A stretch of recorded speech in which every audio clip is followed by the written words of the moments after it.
Yeah, good to go. All right, guys. Thanks for coming out. I'm Dan Sparacio, and this is Nicholas Well. We basically decided to start PDX VidTech as we both moved here. We're both into the video industry, and we saw a hole in Portland. There was no video tech. There's one in Seattle. There's one in San Francisco. There's one in Paris, Barcelona, and they're all over the world at this point. So we're trying to build the same style community here in Portland, and it takes a lot of effort to organize, and it's going to take everyone to kind of keep this thing going. So I just kind of want to reiterate that. We're going to really quickly, I'm just at the beginning of the meetings, I'd like to do some housekeeping type of notes, just so if there's anything from the last one or the next one that we want to discuss, this would be the time. We'll go through these things. It's basically the last thing I did, the same things I did last time. So we have pdxvideotech.com, and I post up the videos we record, pictures, and the event synopsis on that site. So it's not the leading calendar site, it's the site kind of post presentations. So use meetup.com for all the organizational aspects of this. You can always reach me or Nicholas or through me at pdxvideotech@gmail.com. Real quick before I go, we're thinking about the next meetup in May. Maybe the first part of it, the second part, but we'll kind of see. What do you guys think as far as this group here? How often would you like to come down to one of these things? Every month, every other month, or every 3 months? Every other month vote? Yeah, it seems like a good cadence, right? So that's what we're going to try for. So we'll look for something maybe mid-May. We're not going to try to stick to like the first Thursday or anything yet, just to be flexible around speakers and stuff. Once we do get in the cadence, that would be the ideal. Setting expectations, I wish our folks here were still sitting here, because we're not all about just high tech, talking about deep level codec bit streams here. We're talking about everything. We want to talk about production, we want to talk about workflows, advertising, streaming, anything in this list and beyond. So don't hesitate to bring up topics. We need speakers, and we need them to keep this going, to keep it interesting. And it really shouldn't be on the same topic. It shouldn't be him and I speaking about AWS and CBS constantly. And that's why we have, last time we had a great volunteer from Intel, tonight we have a great volunteer from Tektronix, so this is the kind of stuff we need to have. The talks are basically this, just no sales pitches. If you're doing a demo or a proof of concept on a product that your company does and it's technical and it's kind of salesy, but it stays technical, that's fine. But, at this point, we're not going to be too picky and weed out a bunch of people. But growing the community, this is basically it. We need to spread the words. We need to find groups that are, hey guys, come in. Hello. We need to find groups, we need to find companies that aren't here tonight, like BAM, and there's a couple companies we need to spread the word about that and try to grow it. If you're interested to speak to me after. Al's already kind of talked to me, and we have, that kind of stuff is key to get done now.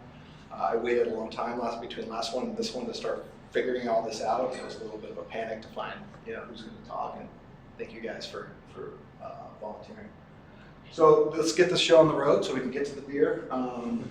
Topic one is going to be Andrew Scott. He's an application engineer at Tektronix, and he's going to do non-reference picture quality assessment. And yours truly will do topic 2.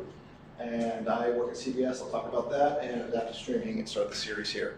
So with all that being said, thank you very much to our host, Michael and Oli from Alchemy, the speakers, and you guys for coming out. Very much appreciated. All right. Now the seamless switch. Always works perfect.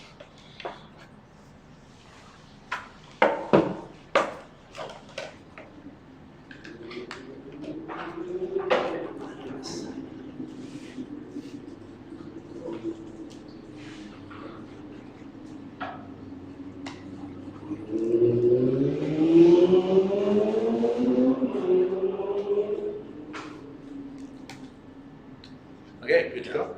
All right, so hi, my name is Andrew Scott. I'm a product manager / applications engineer for the video product line at Tektronix. So I've been with them about 15 years, and I've got about 30 years of test and measurement type background. So that's the me part. The topic, this is a presentation that I kind of had already on hand. So when I was asked to speak here, I was like, great, I already got a presentation. So it's a little bit technical in spots, so I'll try to make it understandable. So the topic is non-reference picture quality assessment. I'll sort of explain what that means. I'll start off by talking about what we mean by picture quality measurements. It's clipped at the top. That's fine. So with picture quality, basically we have a couple of different kinds of measurement methods. So a subjective method is where we get a group of humans basically to give their rating of the images that they're looking at. And subjective picture quality is typically stated as something called a mean opinion score, or a MOS. And it's exactly as that phrase implies. So we ask a group of people, what is your opinion on this video or this image? And it's typically a 1 to 5 scale, so 1 being very bad, 5 being excellent. And you simply take the arithmetic mean of all of the sample group of people that you've got. And that score, could be a 3.5 or 4.2 or whatever. So that's a subjective score. And there's even some industry standards out there on how to create the best kind of measurement environment, viewing environment. There's people who are golden eyes is the phrase. That's kind of what they do, is they help subjective measurements of video. An objective score then is basically machine generated, so it's a calculated score. And the goal here is to have your objective score match the subjective score. Really, we're trying to create a metric for picture quality that's related to the human experience, right? So the holy grail here, if you will, is to have a calculated score that correlates very well with what a typical group of humans would score it as. There's a couple of different techniques for quality measurement. So first I'll talk about something called full reference. And basically what that means is we do a comparison between the original image and the one that we're creating an assessment of. This kind of quality measurement is commonly done by like encoder manufacturers, right? If you're trying to judge how good is my codec performance, how good is my encoder doing, you take your original image, your transcoded image, and compare them, right? And that gives you a score. So on the diagram here, basically we show the distortion channel is basically the fancy way of saying this is my signal path that I'm measuring, and then somehow you've got to create a comparison with the original. So the ancillary channel is, again, just a fancy way of saying how do I make a local copy of that original. So the thing about a full reference measurement is it's actually not really a quality metric, it's more of a fidelity metric. And what I mean by those two words, fidelity is really a measure of have I changed that image, right? So if I start with really bad, subjectively bad, something that's very blurry or blocky or whatever, and it goes through perfect encoding, it's not distorted any further, my full reference score could be quite high, right? Because it didn't really change, but it's still a bad image, right? So it's really a measure of fidelity. Okay, so sort of the pros and cons, or the attributes of full reference, if you will. Again, the fundamental thing here is you require 2 video sources, right? You need the original and the one that you're measuring. So that means it's not very practical to have this kind of measurement if you're looking, say, at a live source, broadcast video, streaming video. You don't really have access to the sort of original high-quality mezzanine file that is really the source of that program. So I'd say a full reference measurement is really best applied where you do have that original copy. So in an engineering lab, if you're an encoder manufacturer and you want to see how good your encoder is. And then algorithmically, you've got to do things like make sure that the images are lined up. So you're looking at the same frame of video. They're not offset by a couple of frames or whatever. Spatially oriented, so if you're transcoding down to a different frame size, you want to make sure that the parts of the image are lined up, things like that. So in contrast with full reference, we have no reference, or a blind measurement. So this is now where we're really making a measurement just on a stream of video in isolation. We don't really have anything to compare against, we're just looking at itself. And again, there's a variety of algorithms, sort of from left to right on this diagram in increasing complexity. The simplest kind of algorithm we call bitstream based. So what you're doing there is you're looking perhaps at compression parameters in the bit stream. You say, oh, if the bit rate is low, I've got high quantization, therefore I will infer that there's going to be blockiness in that video, and therefore the picture quality will be lower. So that's the idea here. Moving over, if we talk about an artifact measurement, this is where we have individual algorithms for looking at things like frozen frames or blockiness. We've got edge detection algorithms, things like that. So you can have individual reports of different kinds of artifacts that you're looking for. And there'll be a different algorithm, it'll have different signatures that we're looking for. What I'm going to talk about here, this measurement, the topic of this presentation, is what we call feature-based. And the interesting thing about it, it uses a machine learning algorithm to sort of compare the images that we're looking at compared to this library of images that have already been scored.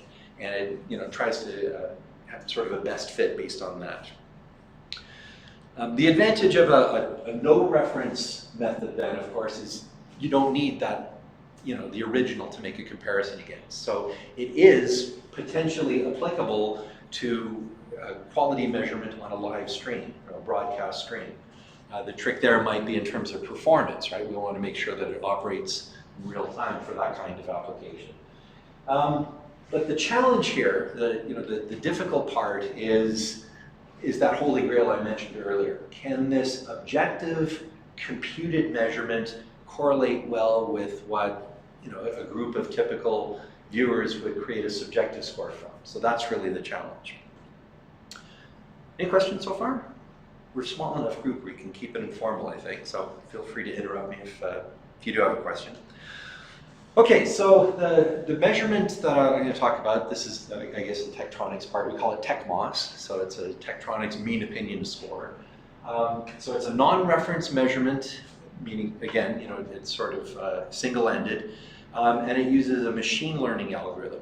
And there's kind of two modes that I'll talk about, a training mode and a measurement mode. And hopefully, if you haven't dabbled much with machine learning, that's like the buzz phrase lately. Hopefully I'll explain a little bit of the concepts here. So the way the machine learning algorithm works, we start off with basically a set of images to train the model. These images, and it's a couple of thousand, right? We've got a database of images that have been subjectively scored, right? So there are some image libraries that have, that subjective evaluation that I was talking about earlier with the golden eyes and the proper lighting in the room and things like that. So that's our starting point. We've got these images and a human score attached to them. And that image database, that image library is put into a training mode, basically to create what we call a support vector machine. So that's one of the machine learning phrases. It's a database of numbers. So,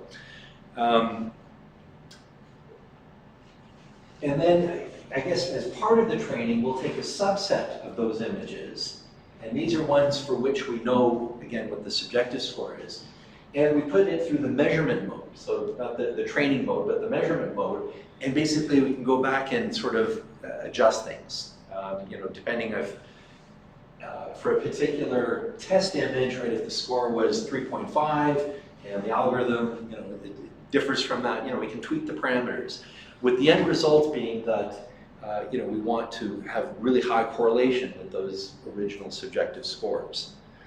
So let's dig into the training mode a little bit more to see what I mean. So here's 4 out of those couple of thousand images, and there's basically 2 data points that we have for each of those images. What is the viewer opinion score, the mean opinion score, and what is a distortion class? And by that we mean what is the thing that's most wrong with the image. And so some of these you can tell, hopefully,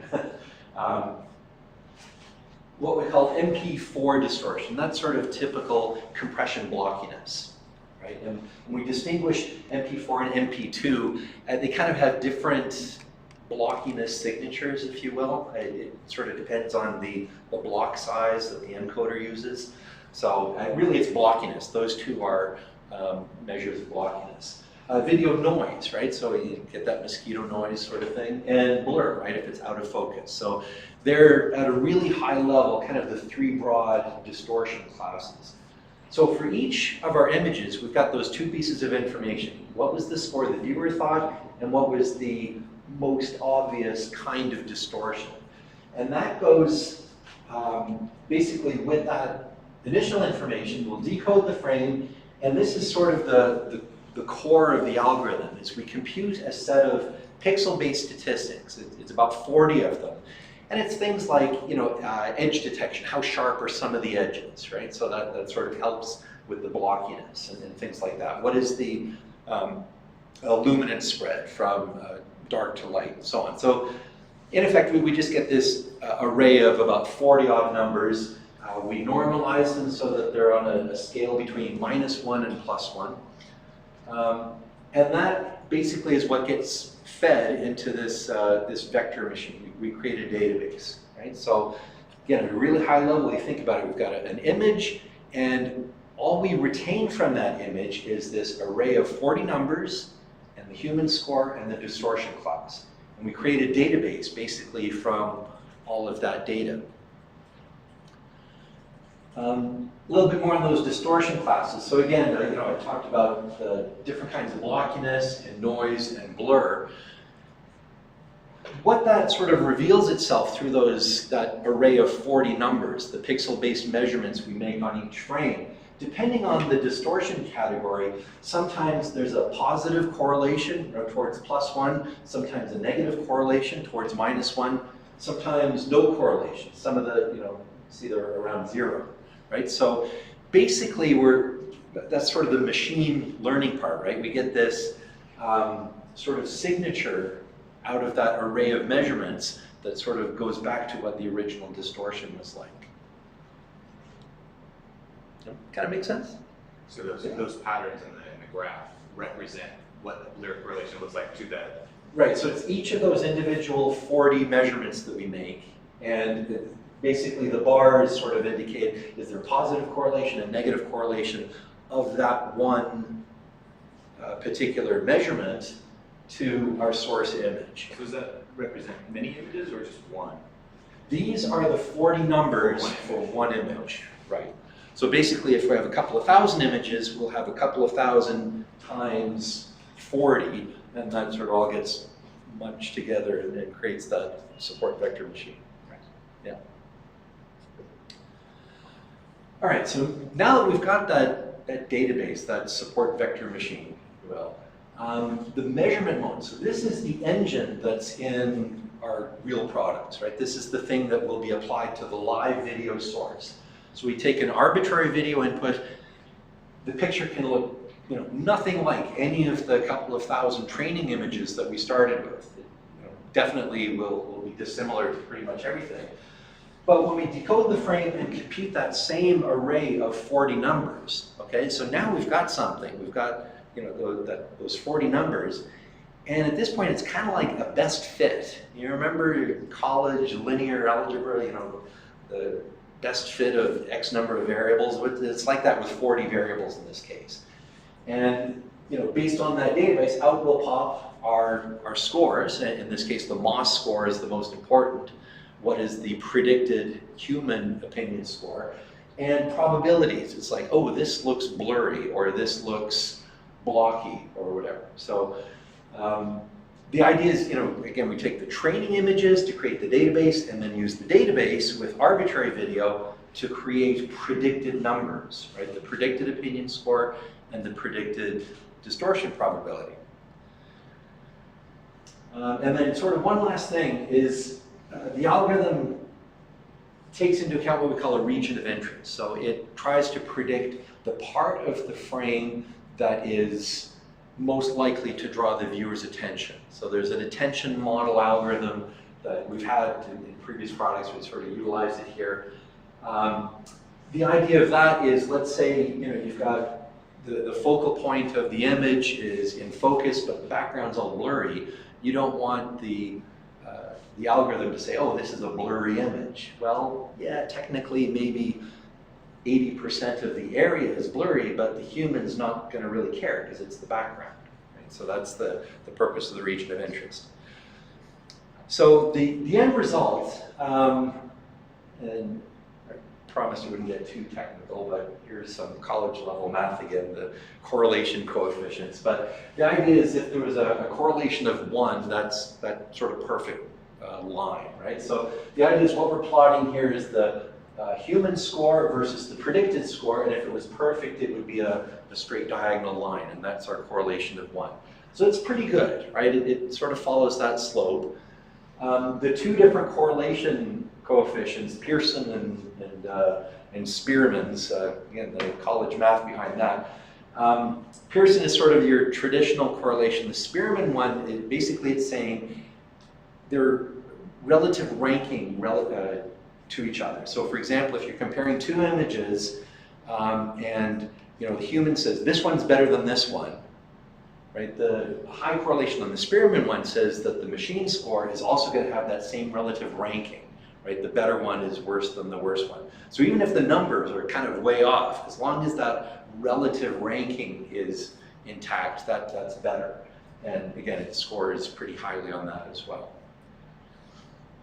So I've got some examples here to kind of explain what we mean. So here's, so I've taken just the Luma only. So this is black and white images. And then overlay this screenshot, basically this is from sort of some test software we use, but basically it superimposes the score in the bottom corner of the screen so you can sort of see what's going on. And then the overlay of the rectangle, that's that region of interest. So in this case, that's pretty good, right? So the mean opinion score, the predicted score is 4.3, and the highest probability is blurriness. So of all the possible distortions, so this one is probably blurry. Yeah, I can see a little bit of that sort of, the subject is in focus, so it's not like the blurriness is high, it's just of all the possible distortions is the most likely. Okay, here's the next one, and if I just kind of go back and forth between them, you can see it's noticeably blurrier, right? So the engine produced a much lower score, went down to 2.9, and the probability that it's blurry, 91%. So it detected that distortion correctly. The loss score is 1 to 5, right? Yes. Okay. Yeah, and that dates back like from telecom days, the voice quality work at Bell Labs way back. That's where they came up with that 1 to 5 scale, and it's sort of been carried forward ever since by a lot of quality algorithms. Okay, here's another example, and in this case, it's a little blocky, so I don't know if you can tell from where you are, but if you're right here, you can see there's, sort of the typical edgy kind of artifacts, especially sort of around your head there. So the score 3.1, it's okay, and MPEG-2 style blockiness was detected as the most likely distortion. Next one is much lower bit rate, much more obvious distortion. So the MOS score goes way down. The probability that it's blockiness went up. And this one is awful, and the MOS score reflects that, right? 0.72, so worse than 1. Why is the probability kind of close to, it was at 82 and it was kind of not much below that on the last one, it's so much worse? With the probability, the way it works out is if there's any one probability that's over about 60% or so, it's like that's the one. So the number itself isn't significant. But it's just, it starts to go down. Yeah, okay. Yeah. So I think the MOS score itself is kind of the key one. The whichever of the probabilities sort of ripples to the highest, anything more than 50-60%, that's really all you need to know is which one it was. Cool. Does that work only for video streams, or can you do the same for static images? Yeah, actually, I think that's one of the things about this algorithm is it was designed around static images, and the training model is all static images. So we've adapted it to video, and a lot of the distortions that we've programmed into it are typical video style artifacts, right? So, overcompression artifacts and video noise and things like that. But the work that sort of led to this, there's actually the computing science department in the University of Texas came up with that sort of framework of the algorithm, and it was images, static images, and we've sort of taken it to video. Does it take like a frame by frame for comparison of the video? Just, so, okay, so the measurement engine in the product will decode frames and do that. So if you want to do every single frame, you can. Typically, in our real-time product, we sample, we just look at the iframes, just to get so a couple of frames per second are scored, and that's, gives you a representation of the overall quality. We've got a file-based product too that can do the individual frames. The shape of the graphs is very similar whether you sample or not. So, okay, and then here's an example with noise. And here's sort of an interesting thing is when we correctly said 97% likely that this is noise. When we cranked up the noise even higher, right? This is really bad. That it fooled the region of interest. Detection at that point because it's kind of equally noisy everywhere. At this point, because the MOS score is low enough and we know it's noise, the fact that it fooled the region of interest detector probably doesn't matter, right? It's a low score anyway. Okay, and I'll just kind of finish off quickly then, and this is the little product part about it, but I promise not to go too much into it, but just to show where we think this is applied. So here's a really high-level stylized view of a video workflow, especially related to streaming video. So from ingest to encoding and packaging all the way to delivery. We have a couple of different products. So we have one called Sentry, and there's kind of depending where we're measuring, are we looking at an RTP, an IP stream, or are we looking at HLS or Dash or the streaming feed?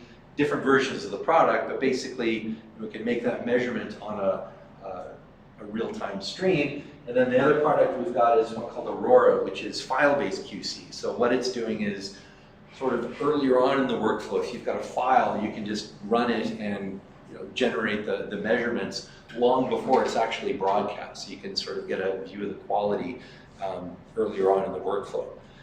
So in that Aurora product, here's typically what a TechMOS graph looks like. So this is a 30-minute program, and you can see that the score is kind of in that range between 2 and 4. Most frames are in there, and that's okay. There's a handful of outliers. You can see they come down.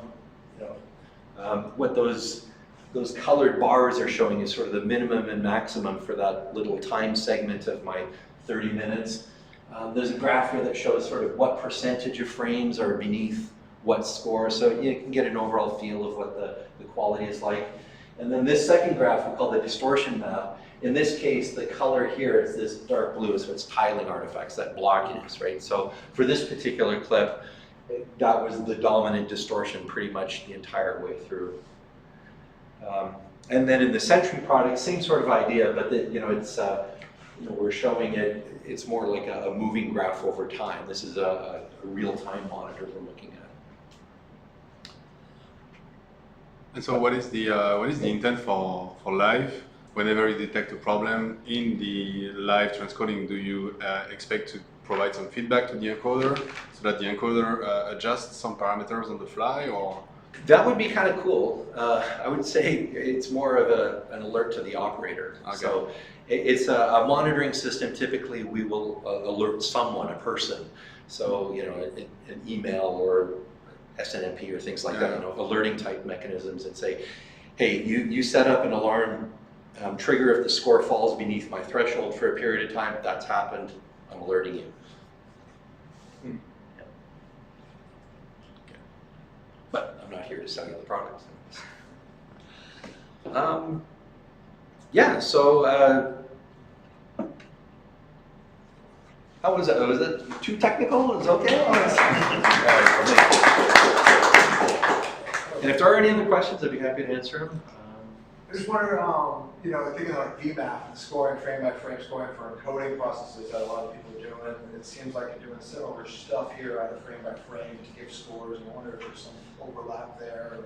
So VMAF is a reference, a full reference, is it not? Yeah, it's a so- per frame reference score for motion and for Right, right. So I think the application there is mostly around encoding optimization. I think that's what you're touching on, the idea, you know, it's per title encoding and then per scene It absolutely encoding. is about that. I Yeah. almost wonder if some of these technologies could be...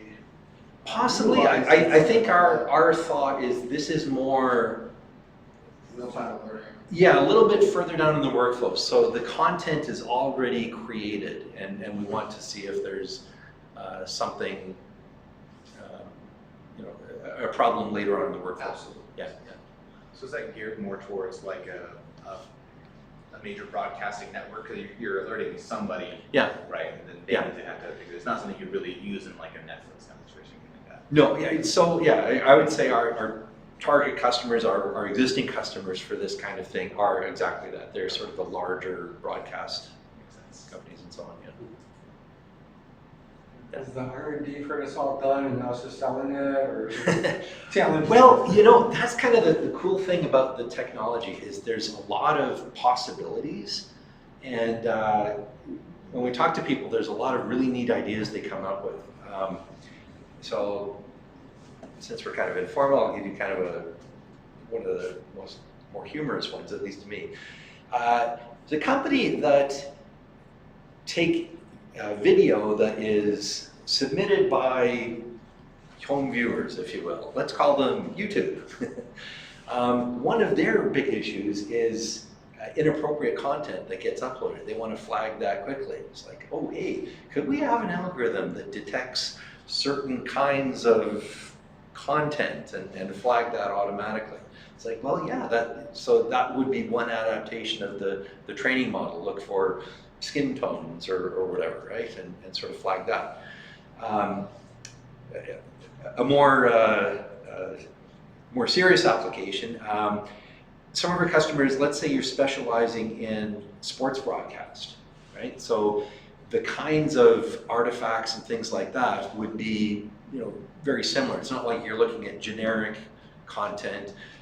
You know, if all of what you were broadcasting was football games, soccer games, or whatever, well, you've got the green field, and you know, you've got a lot of noise in the background. You know, the audience, the crowd, whatever.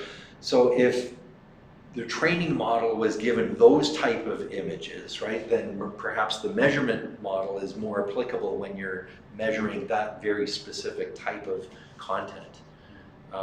Animation's the same sort of thing. Animation really, you know, needs its own special model because, you know, you've got big swaths of the image are sort of one flat color and really sharp edges and things like that. So, you know, that's not really generic video. So, long answer to your question, I think where we anticipate taking this is we'll have different models created for different types of content, and depending on the application, we'll have, you know, the engine can use a different model and be more appropriate for different types of things. So I think that's where we're going. It's, you know, we've got touch-ups to the algorithm, but I think that's the main, you know, where we're going next is having different types of models. A question about the machine learning. Yeah. Algorithm you chose sport vector machines. Yeah. Did you pick it because it was, you know, easier to converge, faster to train versus, you know, deep neural nets that have to use? Mostly, I think it's the engine performance, right? So we've got the real-time aspect of the product, right? So the monitor, Yeah, it's faster. it can't be slower than, you know, the video you're looking at. Yeah. So you know, probably could have a deeper algorithm if it was the file-based one where it's completely offline and maybe you've got the opportunity to be slower. But the target was on performance. That's Okay, so you found that was good enough. Yeah, yeah.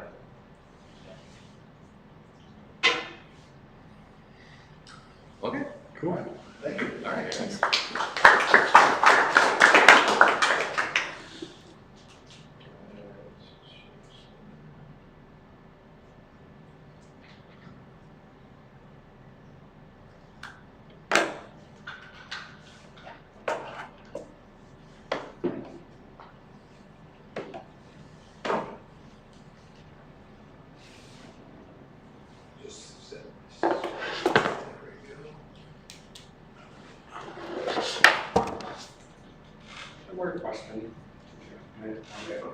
I'm thinking there's that tiny ball which basically one tricks all. Yeah. We have to do something special to make sure that doesn't disappear. There's not a lot of temporal artifact detection in the algorithm now. It's sort of about static images, so that is, I guess, another possibility of enhancing it is to add more temporal. I mean, golf is way more watchable these days anyway. It used to be so hard to watch. Yeah. Now it's so you can actually see the They put those streaks on it as well. It's like what they did with the hockey, right? Instead of the flaming puck, then with the flaming golf ball. Yeah, right. Wonder if it won't work in full screen. It's at least black and white, so you can have a pretty good golf ball. That will let go Yeah. to full screen. Does it drop? That's okay. It's there. Yeah, that's good. All right. All right, guys. Let's do this here. So my name is Dan Sparacio. Again, I work at CBS Interactive. I'm part of the core video engineering group at CBS that writes software, does all the content preparation and all the workflow for the entire company's BUs that live around us. Those BUs are CBS Sports, CBS All Access, CBS.com News, a bunch of various groups like CNET, Inside Edition, and other groups like that. So what I want to talk about here tonight, let's see, I'm already off focus. Let's get there. All right, that should work. All right, so the agenda tonight is going to be pretty informal, and it's part one of a three-part series. I'm going to keep it pretty basic tonight and lead up into some more advanced topics that we'll pick up on the next series when I do another talk. So we're going to look at a bit of history of streaming, RTMP to HTTP transformation, the format evolution, players' responsibilities and how it shifted, adaptive streaming over HTTP, what that is, and AVR heuristics and what drives what our modern AVR algorithms. So this is a presentation I did 3 years ago or so. I reused it. It has lots of animation in it. It was fun, and so just kind of get by that. It's something that I probably won't ever do again, but so this will be your one time at my fun animated slides. So how did it all begin? September 5th, 1995, Progressive Networks joined up with the ESPN Sports Zone, and they did the first MLB audio broadcast. And this was the first world streaming event on record. So this happened in 1995. Very next year, the Real-Time Transport Protocol, RTP, was published by this transport working group within the engineering task force. And that year, Progressive Networks changed their name to Real Networks. By the early 2000s, Real Player was pretty much the dominant force in any kind of streaming application that might be embedded or on the web. They knew that Windows at the time was the dominant platform. They joined with Windows Media. It was fragmented. You have QuickTime only working on no iOS at this time, only working on Apple devices or Apple computers. And so that basically was where we were at in the early 2000s. And then Dum Dum Dum came along, the big bad wolf of streaming during the mid-2000s. Love it or hate it, Flash was the dominant force by 2000 or mid-2000s, and the reason why is ubiquitous. It was agnostic to any platform. It worked everywhere. It was the first time this happened. We could publish one player, and it worked on all 4 browsers. That was our target back in the day. And the biggest part of this was the adoption of H.264 into the FLV packaging. And that allowed basically pretty advanced streaming and adaptive streaming to exist. Flash Media Server was top-notch. It was expensive, it was reliable, it was stable. It's what every big company used at the time. The reason why it was great is because it was RTP or RTP and RTMP based. It was a persistent socket connection through the Adobe Net Connection Flash. You connected to a real Flash Media Server. It pushed content down and did all the switching and adaptive and fetching and scheduling and bursting and everything on the server. At that time, building players was basically building UI and graphics and controls and simple things. And they were built in these Swift files, and they were on web servers, and your client would go get the Swift, it was embedded in the page, it would make these calls and do all this stuff, and basically it was the server doing the streaming. And that's kind of critical. This thing was great, so where did it go? So you can see up there, the vast majority of the internet was HTTP based. This is a look at some CDN. I don't know what CDN it may be, but they have a world deployed, HTTP racks and racks of HTTP servers all around the world. They may have like one FMS server here or there. The reason why is they're $5,000 per license for a seed of like 10 concurrent streams. So imagine doing the Super Bowl with that kind of license structure. Doesn't pan out. Everyone in the industry knew this. Everyone knew that we're not going to scale FMS servers, and we're not going to take proprietary Adobe, something from this proprietary company and build it out when we already have this infrastructure all over the world. HTTP streaming is born. Officially, 2007, Move Networks introduced the first HTTP streaming prototype. Akamai basically said, we have to do this. There's no doubt about it. They went to Adobe and said, let's do this together. Adobe said no. Why would we build something that would put our product out of commission? So Akamai built it themselves. They did in 2009. That's when I joined Akamai to help build out the HD network and all the components that go alongside of it. This was a duct tape job. It was not streaming. It was pseudo streaming at best, something that YouTube had pioneered before. So everyone in the room, I'm assuming, maybe knows what progressive versus streaming is, but if you don't, progressive means you have to download the whole file before you can seek past what's downloaded. Streaming means you can jump past into any point and actually get the bits at that point and start the presentation from that point. YouTube basically pioneered pseudo streaming with progressive downloads. That's basically what the first version of the network was faking out the flash player and letting control channels like we did with RTP and going up and telling them where we were, what our bit rates were. And this is when the client started to take over responsibility. We had to know some things that maybe the server for the RTP server used to know. Well, this wasn't a fad. In 2008, Microsoft came out with its smooth streaming. In 2009, Apple came out with HTTP live streaming, still the dominant force. 2010, Adobe said, oh, Akamai just did it, so we have to do it. There's Adobe HDS, or Adobe HTTP dynamic streaming. And by 2012, everyone was fed up with the proliferation of all these formats by these huge companies that are completely proprietary and said, we need ISO standards, so MPEG-Dash was formed. So, like I said, this created a fragmented landscape. Why is that a bad thing? Well, pretty much storage costs, content preparation costs. You have to hit these devices. You have some people on Flash. You have HLS only working on iOS and Apple devices. You have Silverlight, very small fraction, only working in Smooth, only working in Silverlight player. So you have to encode HDS content, HLS content, and Smooth content, store all three types of content, have three manifests describing all the content, and pay the CDN storage bills. As far as streaming it didn't really matter. It's still hitting the same amount of end customers, so it's not a cost in bandwidth or anything, but it's definitely a cost in storage and preparation. Well, as you see here, this is kind of a scoped thing. Basically we're in transition of this right now. By 2015, Silverlight was out, it was cut down, Smooth ended. They said, Microsoft said, let's put all of our focus into Dash. And they're huge components of the Dash IF.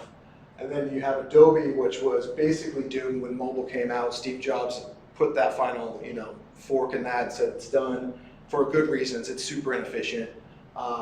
Everyone started figuring that out. Everyone got off of Adobe. It's been out of the game, since 2016, and it's going to be end of life by 2020, completely off of our world. No more updates, constantly. And HLS, let me jump back. HLS is the dominant force. It's been that way, but it's still Apple's proprietary. It uses TS segments, it uses MP2, it uses old technology from 30 years ago that Broadcast has been using. But it's dominant, simple, and it's fast.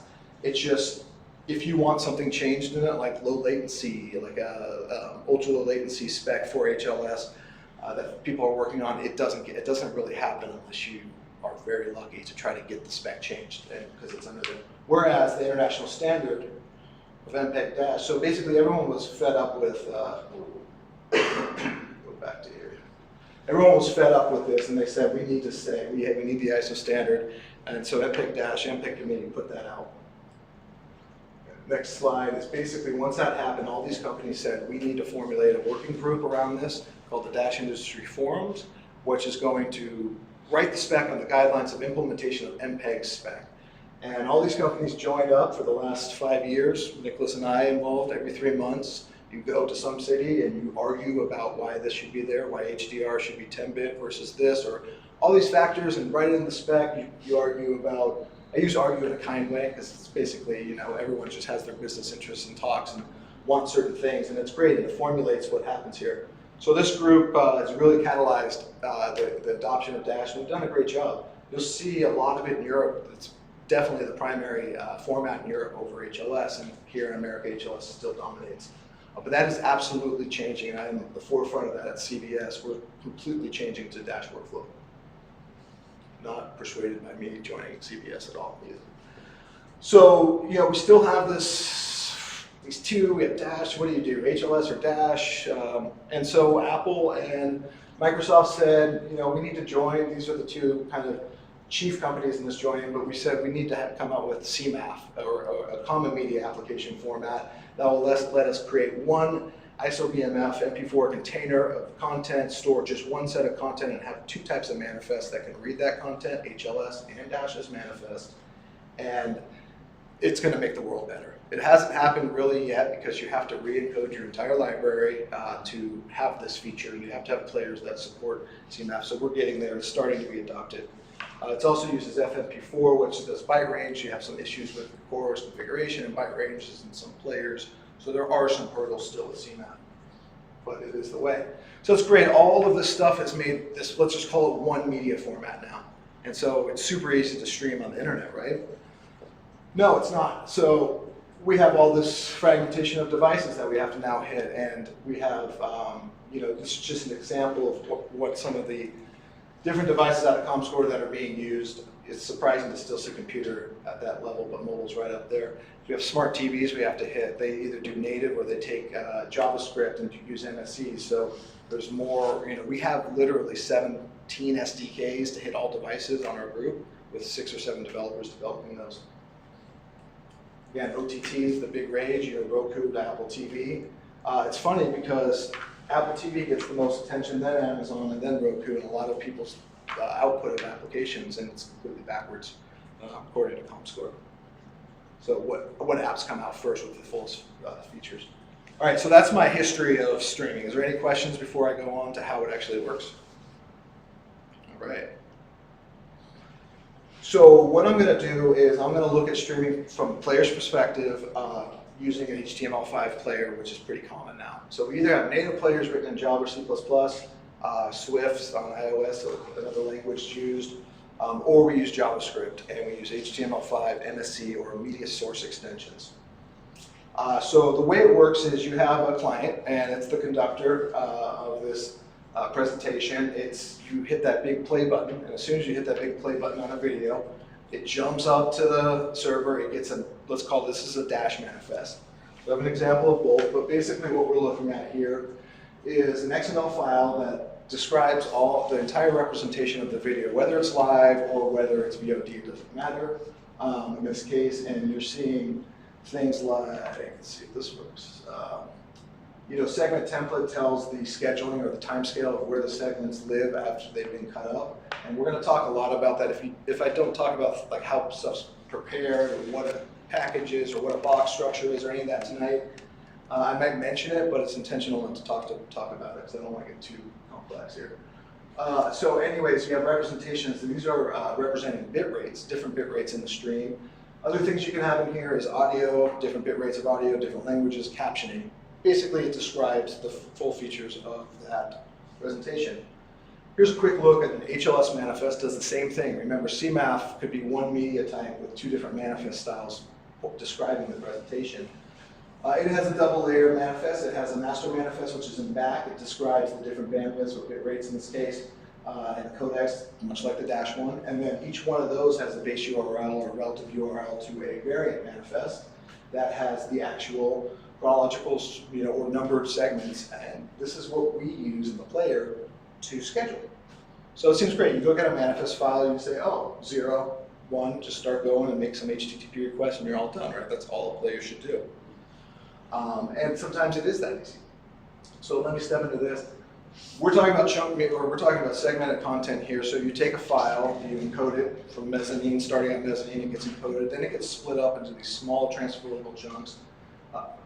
TS segments for HLS, and then M4A, M4V, or MP4s for Dash.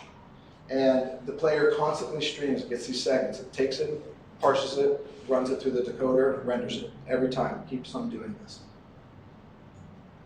So this is basically what the player is doing. It pushes these into the source buffer at a byte stream level, and then the actual browser itself is going to render the content, decode and render it.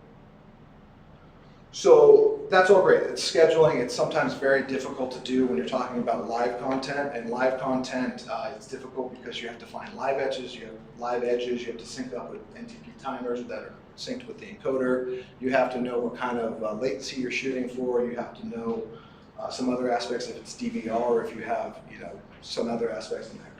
So yeah, and also I see the guys in the back talking about this. I had a big green one that said Elemental on it, and I was doing it. I'm like, I should probably search for a new image that's orange instead of the US.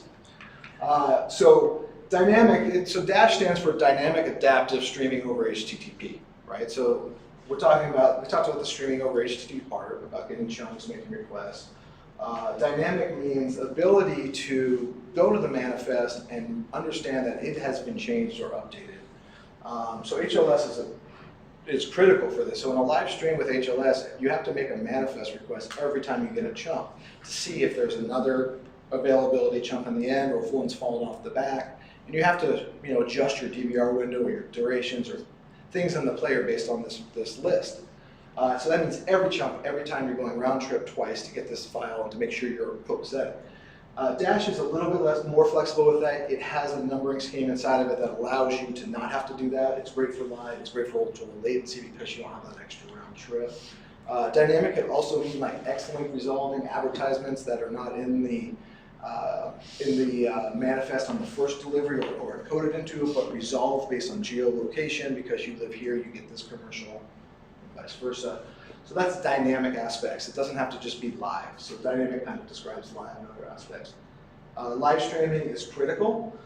It's the hardest part about building players. It's pretty easy to build a player, play VOD content, and really focus on the ABR and quality and rebuffering metrics and stuff. Live, you have other components, like I said, that time sinks. You have to make sure the encoder doesn't fail. If there's failovers, you got to make sure you're not too close to the live edge, and you cause 404s and rebuffering.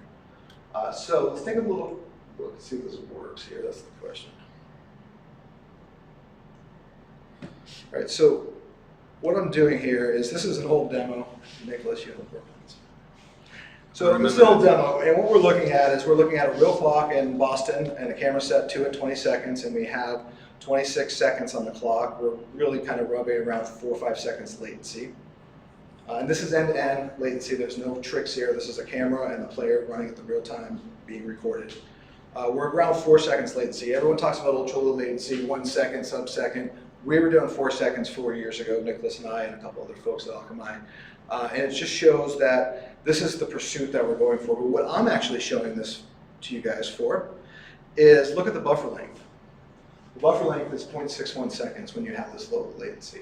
And that's because we have no more segments to go grab from the encoder. The encoder hasn't pushed any more segments to the CDN for us to build a buffer. So this is super important in my field, because my 3 metrics that I follow for is fast startup, high picture quality, and no rebuffering. If I can't hit those 3 all the time, then I'm failing at my job. So this is a whole new challenge. 6 seconds, how is my ABR algorithms going to react in 0.6 seconds?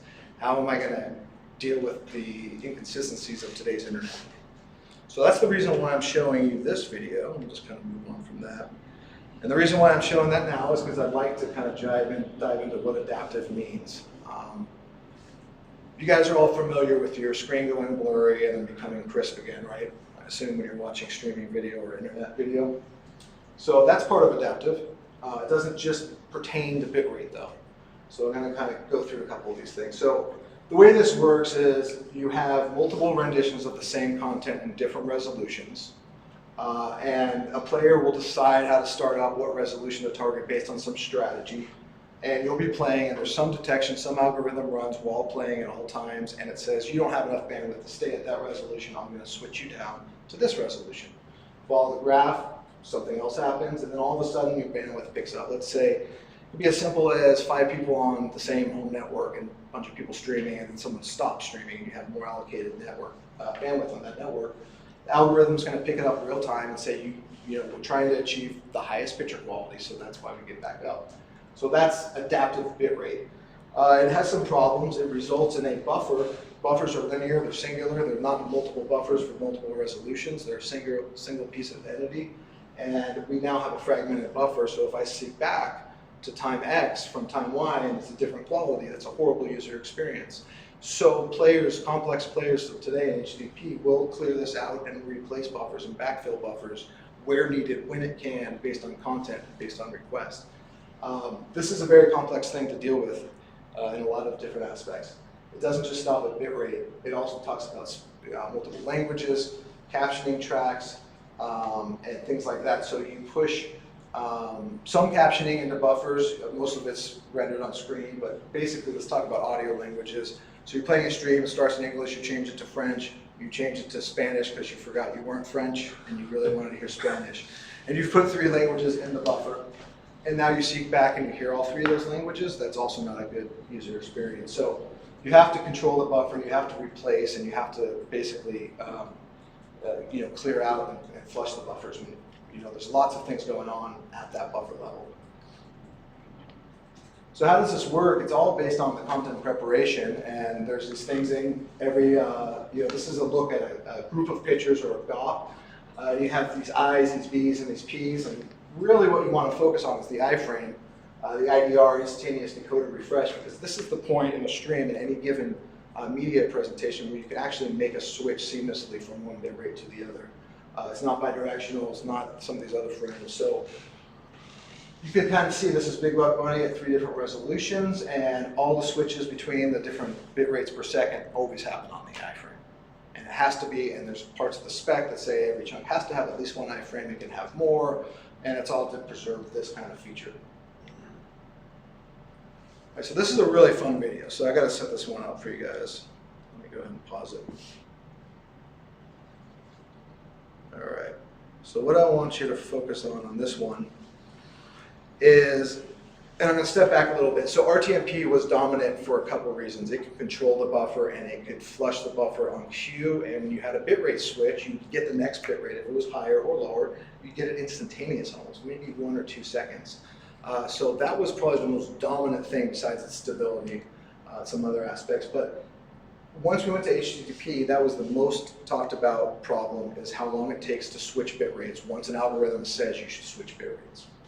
So we came up in the Dash group of almost patented it, but it went outside the window of patentability and was already put on open source. But basically we came up with a way to stop the length and also build stability in the buffer. So what I want you to look at here is the actual buffer length is 20 seconds. It's higher than you normally would see without this feature. And I'm going to play this and I'll talk through it while we go. So we have a 20-second buffer range. We'll go pick up from 5 to 4 meg per second stream, and within 1 segment duration, you're going to see it change to 4. Almost instantaneous, or as close to RTP as you can get. I'm going to redo this, turn off the feature called fast switching, really awesome name.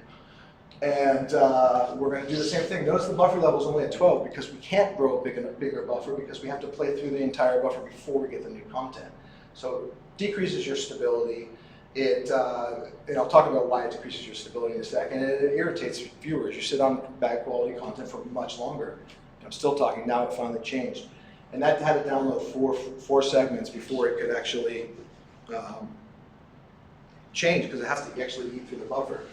So when I talk about stability, why is a bigger buffer better than a smaller buffer? Anyone know? Handle a longer period of dropout. Right. Right, sustainability over network inconsistencies.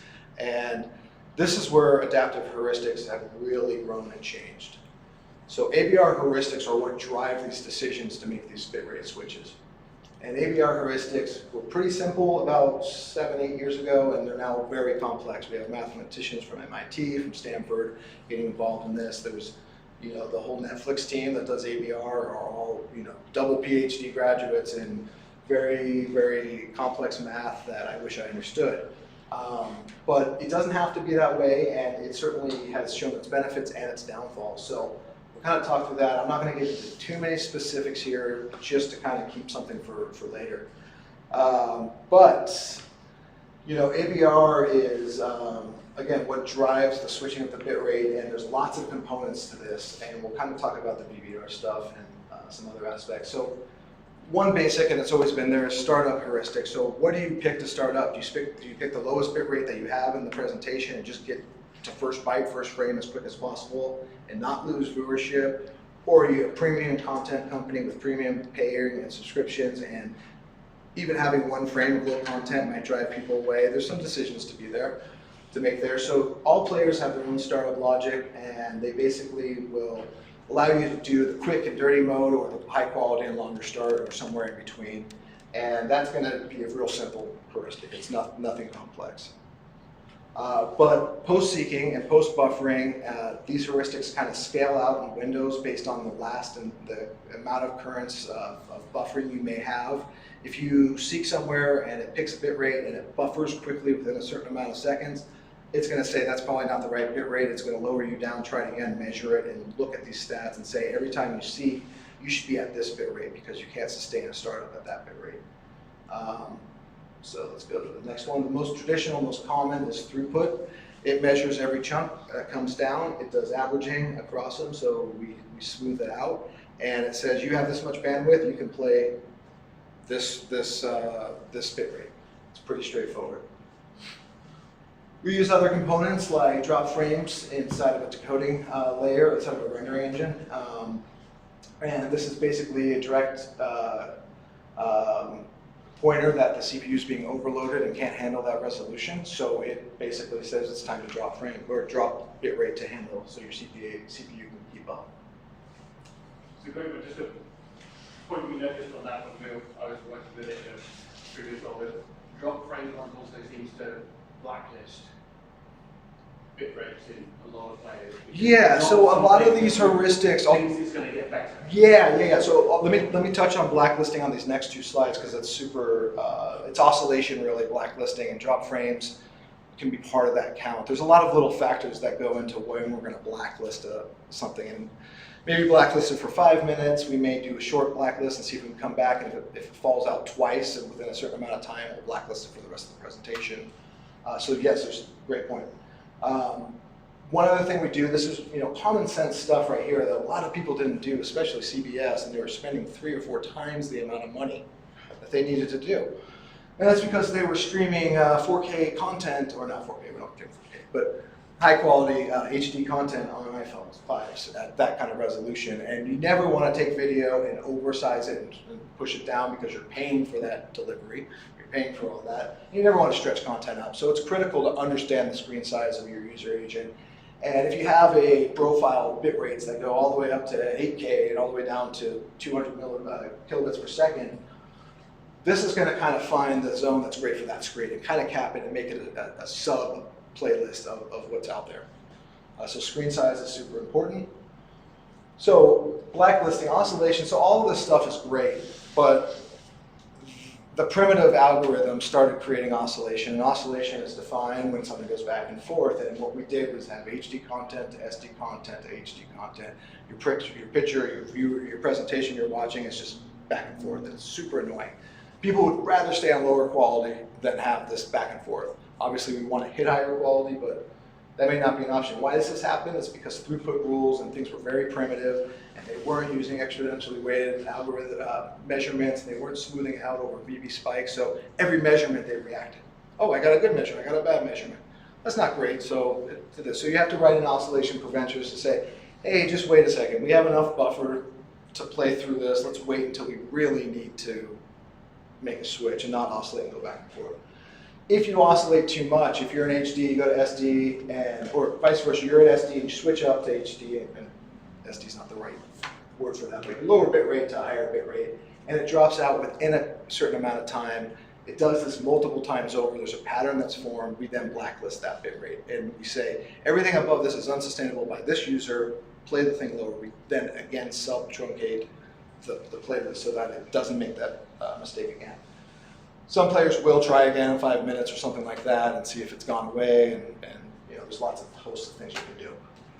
In the last 4 or 5 years, there's been about 4 or 5 papers written on this from from different groups that are just, they're wildly different but all pretty much the same topic, and it's called buffer occupancy, and it uses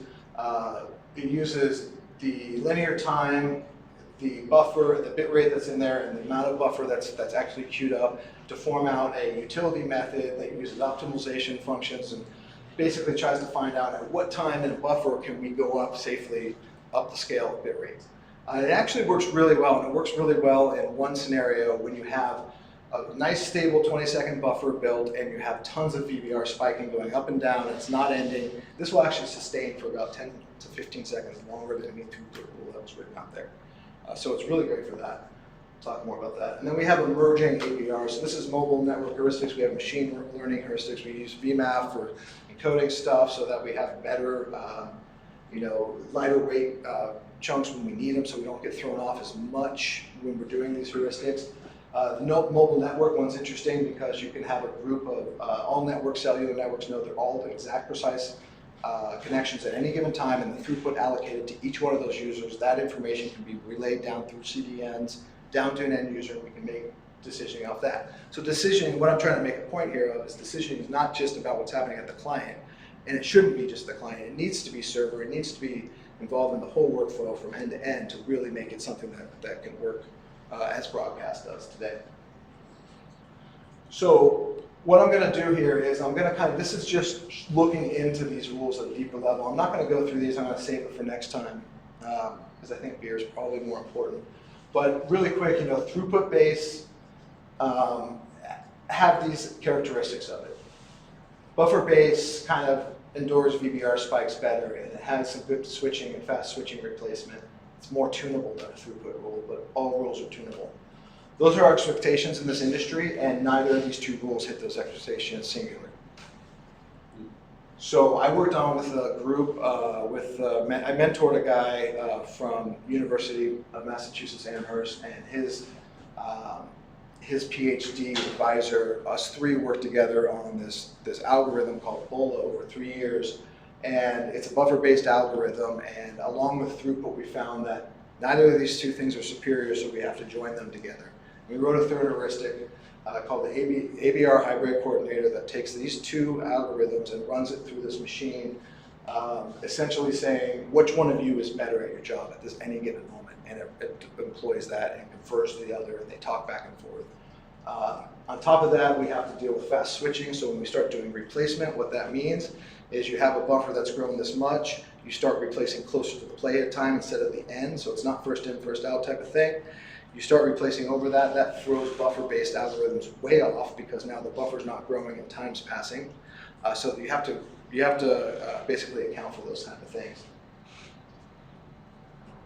With this new ABR method run through a battery of tests, we've achieved great ability with ABR on every aspect except for ultra-low latency or peer-to-peer stuff. Peer-to-peer is harder because we don't really have a great measurement necessarily. It's kind of like getting stuff from the cache. You don't necessarily know. Ultra-low latency, as I showed you before, there is 0.6 seconds of buffer. We have no time to react. We don't know what the optimal algorithm is for ultra-low latency. Now, the good thing is ultra-low latency to me right now is not for multiple bit rate, high quality content. It's for chat and sports gambling and things like that. CBS Sports does not care about 1 second latency at all. We want 20, 30 second latency on any given production, any given day. Broadcasts with multiple hops through affiliates and stuff like that are maybe going to have 7 seconds to 14 seconds with certain punch out butt delays and stuff like that. So it's not like we're much less superior. There's always that ad, people talk about watching it on broadcast versus the web, and your neighbor screamed because they saw the scroll. That's BS. It's just we're not going to strive for unstable streaming for the ability to have sub-second latency for broadcasts of this quality. We much rather give 4K and have a stable buffer and not have people rebuffering, because people will leave your broadcast, not watch your commercials, and immediately leave if you buffer too much or they take more than 2 seconds to start the stream. So those two things are critical for us. And if you're at all interested in AVR or any of these topics and you want to hear more about it, read more about it, this is the publication. We were published at ACM, and we won an award runner-up at Mobile World Congress. And this is basically the culmination of 3 years of work of AVR on this. And it's an interesting read, but it's pretty dry and lots of math. So anyways, that's my presentation. Thank you.